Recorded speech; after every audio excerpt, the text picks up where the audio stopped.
కాదు మా జీవితాన్నే కోల్పోయాము అనని ఆ తల్లి రోదిస్తూ ఉంటే ప్రతి ఒక్కరిని కూడా కలిచివేస్తుంది. తల్లితో మాట్లాడించే ప్రయత్నం చేద్దాము. ఎందుకు అనంటే ఏ కన్న తల్లికి కూడా ఇలాంటి అంటే కూతుర్ని పెళ్లి చేసి పట్టు వస్త్రాల మీద ఇంటికి పంపించాల్సి అనుకున్నటువంటి కన్న కూతుర్ని ఇలా పాడి మీదకి ఎక్కిస్తామని ఏ రోజు కూడా ఏ తల్లి కూడా ఊహించి ఉండదు. ఏ కుటుంబానికి ఇంత బాధ అనేది రాకూడదనే చెప్పుకోవచ్చు. అమ్మ ఏం చెప్పింది దివ్య రాత్రి? ఏం చెప్పలేదమ్మా. ఇద్దరు కలిసి తిన్నాము పండుకున్నది. ఆమె పరిస్థితి నాకు, నేను వండుకున్నా, నాకు జెండు బారు పెట్టింది, ఆడ మోర్లో పడ్డా, నాకు దెబ్బ తాకింది, మందు పెట్టినాక మమ్మీ నీవు ఆలోచన చేయకు, మంచిగా ఉండు మమ్మీ, ఎప్పుడన్నా నేను పెళ్లి చేసుకుంటే కూడా నీకు మస్తు లోన్లు ఇప్పించి చచ్చిపోతా మమ్మీ, నువ్వేం ఫికర్ చేయకు అంటే, దివ్య మా దగ్గర మగ పిల్లలు లేనందుకు ఇట్లా అయింది దివ్య, మాకు ఎవరు దిక్కు లేకుండా అయింది దివ్య, నేను ఇట్లా అన్నాక నీకు బాధపడకు మమ్మీ అని ఇంతనే అన్నది. అల్లుడు కాదు ఎవడు కాదు ఇట్లా అయింది దివ్య మాకు అని నేను అన్న. చూడు రేపు సంబంధం చూడడానికే వస్తా అన్నారు. ఎవడో వాడు బాడుకోవు ఎస్ఐ ఉన్నాడంటే అది 5 ఎకరం భూమి ఉన్నదట, ఒక్కటే కొడుకున్నాడు. మమ్మీ నాకు సంబంధం ఎవరు చూడరు అంటున్నావు కదా, గిసంటి సంబంధం వస్తాయి కానీ నేను చేసుకొని మమ్మీ, నాకు నచ్చది, నేను చేసుకొని నీకు ఇడిచిపెట్టి నేను ఓను అని అన్నది. అన్నాక అట్లా కాదు దివ్య, నాకు పట్టుకొని కూర్చుంటే నాకు ఎవడన్నా చూడని, నేను సత్యమనే నువ్వు చేసుకొని పోవాలి దివ్య అని నేను అన్నా.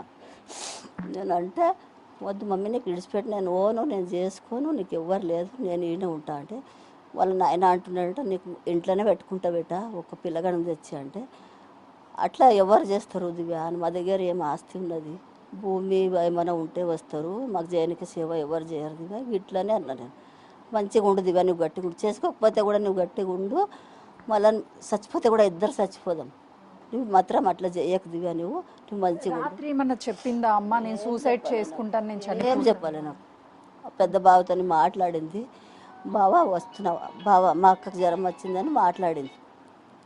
ఎవరమ్మా కానిస్టేబుల్ ఎవరు, ఎప్పటి నుంచి పరిచయం దివ్య? నాకు తెలియదు అమ్మా, ఆయన ఎప్పుడైనా చెప్పిందా? ఎప్పుడు చెప్పలేదు. 2-3 నెలల కింద ఆయన కూడా పోలీసే అంట, పోలీసు ఉంటే ఆయన పోలీస్ జాబ్ చేస్తుంటే అక్కడ వస్తుండేనంట కాగితం ఇయనికి దానికి దీనికి వస్తుంటే ఆమె అన్నది అప్పుడే చూసిందంట, మళ్ళీ ఎప్పుడు చూడలేదు, 4-5 సంవత్సరం కింద ఎప్పుడు చూడలేదంట, 2-3 సంవత్సరం కింద చూసిందంట. ఆయన చూసినాక ఆడ సంబంధం చూస్తుండట. ఆయన చూస్తుంటే దారులు అన్నారంట, దివ్య మీ కులపుదే పిల్ల కదా వాళ్ళ అమ్మక వాళ్ళకి అడిగి అని అన్నారంట. వాళ్ళు అడుగు దివ్య మీ మమ్మీ వాళ్ళకంటే, నేను చేసుకోనంటే చేసుకోనని ఇవి అన్నదంట. అంటే మీ మమ్మీకి ఒక మాట అడగంటే వచ్చి ఒక ఫోటో చూపించింది. ఫోటో చూపించినాక ఫోటో బాగానే ఉన్నాడు, మా అశోక్ లెక్కనే ఉన్నాడు కానీ నల్లగా ఉన్నాడు దివ్య, చూద్దాము ఇప్పుడు దినాలు బాగాలేవు కదా చూద్దాం దివ్య అన్నా. 3 నెలలు అయినాక మొన్న ఆదివారం ఫోన్ చేసిర్రు వస్తా అని. ఫోన్ చేస్తే నేనన్నా ఆదివారం వద్దు, సిఐది ఇల్లు వస్తా ఉన్నదంటే ఇల్లు వస్తాకు పోయింది, ఆమె పెళ్ళికి పోయింది, అలా దోస్త్ పెళ్ళి ఉన్నదంట, పోలీస్ ఆమెది పోయింది. అంటే కానిస్టేబుల్ అని చెప్తున్నారు ఆ అబ్బాయి కూడా. అబ్బాయి ఎప్పుడన్నా మీకు కాల్ చేయడం కానీ దివ్యకు కాల్ చేసి సతాయించడం?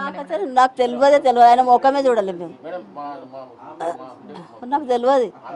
ఆమె ఫోటో చూపించినాక చూద్దామన్నా. మొన్న ఆదివారం అంటే మా అమ్మ లేదు నాగకర్ణులు పోయింది, ఈ ఆదివారం రావద్దు మళ్ళీ ఆదివారం చెప్దాము అని ఆమెనే అన్నది. ఆమె ఎందుకంటే ఒకవైపు మీరు భర్తను కోల్పోయారు, 3 ఆడపిల్లల్ని పెంచడం అంటే చాలా కష్టం, ఇప్పుడు చిన్న కూతుర్ని కూడా కోల్పోయారు. బిడ్డ మస్తు చేసిందమ్మా, నేను ఏం చెప్పాలి నీకు, మీరంటే చాలా ఇష్టం పాపకి. మస్తు ఇష్టము మమ్మీ, మస్తు చెప్తుండే నాకు తినొద్దు దివ్య, పైసలు ఖరాబ్ చేయదు అంటే నీ పెళ్ళికి అయితే అంటే, ఏమొద్దు మమ్మీ ఆవిడ చేయదు ఎవరు చేయరు, నువ్వు గట్టిగా మమ్మీ అని మస్తు చెప్తుండే. నాకు ఒక్క మాట ఏమి చెప్పలేదు కానీ ఒక మాట, మా నాయన ఉన్నంత దినాలు మా నాయన నా మాట పట్టించుకుంటుండే, మా నాయన అయినా సర్ది నాకు ఇరబుద్ధి అవుతలేదు మమ్మీ, ఉండబుద్ధి అవుతలేదు మమ్మీ నాకు, మా నాయన అయినా సర్ది అని అన్నది. అంటే చిన్నలు చస్తున్నారు దివ్య, వాళ్ళు అట్లాగే అంటారా, నువ్వు అట్లా అనొద్దు దివ్య, మస్తు మంది ఉన్నారు, ఆ కాకలు ఉన్నారు, అందరు ఉన్నారు అని నేను అన్నాక కూడా వాళ్ళ రాత్రి ఒక్క మాట చెప్పాలి నాకు.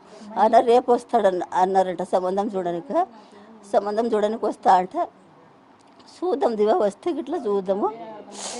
ఇంట్లో దివ్యతో మీకు ఎన్నో జ్ఞాపకాలు ఉండుంటాయమ్మా, పెళ్లి చేసి పంపించాల్సినటువంటి. ఇంట్లోనే తెచ్చి పెట్టుకుందామంటే మా దగ్గర ఆస్తి లేదు, ఎవడు వస్తాడు మా ఇంటికి అని ఇట్లా అనుకున్నాం అమ్మ మేము.